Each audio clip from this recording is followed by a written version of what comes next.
Then we have Kathe Kollwitz.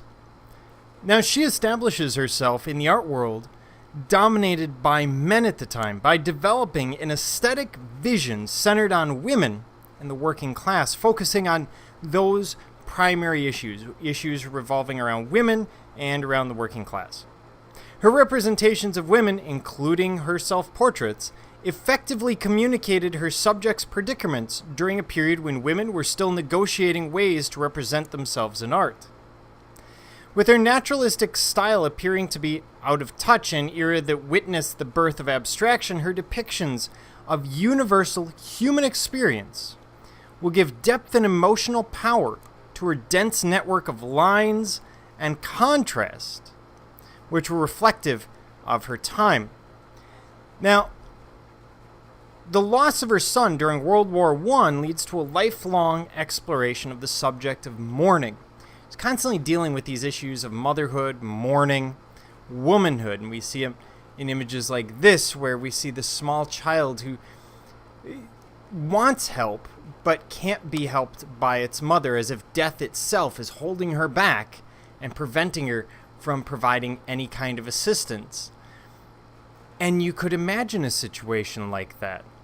Or maybe that is a fear that's going through a mother's mind, that maybe there will be nothing she can do when the time comes that her child has met their end. Moving from one technique to another, she increasingly simplifies her vision and her visual language over time, but never at the expense of legibility. Now, this is a very realistic piece that you're looking at. The quality of her drawing matches her concern with depicting the stark reality of war and its victims. Now, she starts more similar to this, a lot of realism. It's very three-dimensional, very well modeled, very well done piece. It's not really all that simplified. But then we get to her series known as War. And we're looking at the series, but our focus will be on a specific piece in the series. In 1919, Kollwitz began work on Krieg, or war. Her response to the tragedies endured during what she called those unspeakable, difficult years of World War I and its aftermath. We see 7 woodcuts focusing on the sorrows of those left behind, focusing on mothers, widows, and children, and their reaction to the war, looking at how do they handle the loss of the men, or not even the entire loss, but maybe certain elements of the physicality, or maybe even the psychology, as we kind of briefly touched on before. What if the father or husband comes back, but he's not really the same person? He's suffering from shell shock. There are all sorts of other issues going on, so he's not really the same person. Can you mourn that? Can you mourn the loss of the person that you had? The same as you would if they had died, or maybe come back without an arm or a leg or some other major physical injury. So what she's doing is she struggles to find appropriate meaning of expression until she saw an exhibition of woodcuts in 1920, and she creates War following. And this is the piece we're looking at, The Widow 2. Now, each of the prints that she creates will go through a number of preparatory drawings and states, and she's radically simplifying the composition in each stage. And here we see The Widow 2. And it's a little hard to say exactly what's going on. I mean, we have this large format, stark black and white woodcut. And black is, of course, the appropriate color here because of that element of the sad, distressed subject. But here, it's hard to say exactly what's happening. The mother, we can assume, is alive. After all, someone must be mourning, and to be mourning, one must be alive. So, we can assume the mother is mourning. And she's laying almost catatonic, just sort of holding her child. And one could imagine that her child has died during the war. Now, the child probably didn't die during bombing or an attack, because that's not really what's happening throughout most of World War I.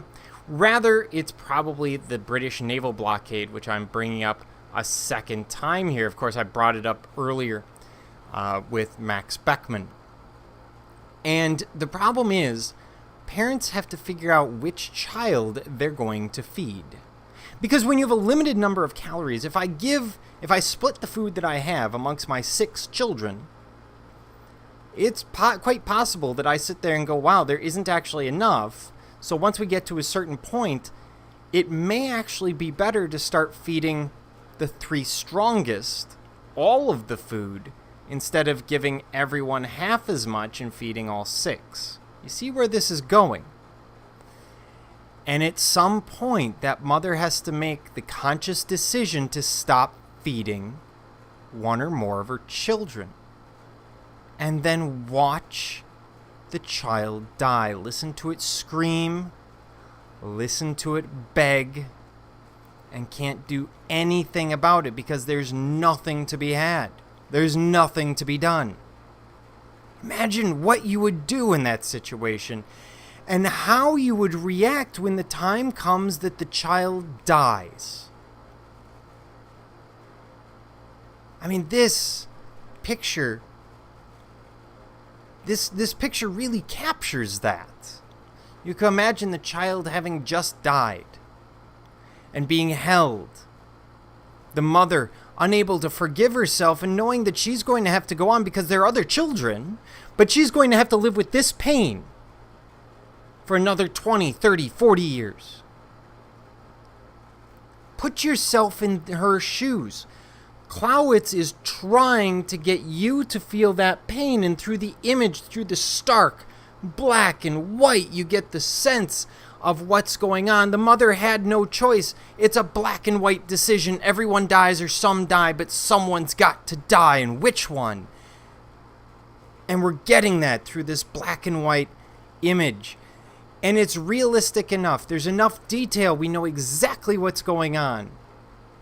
But yet she removes enough that it starts to become universal. It's easier to understand because we're not worried about what class the woman is. We're not worried about who she is. We're just seeing this pure human emotion, pure experience.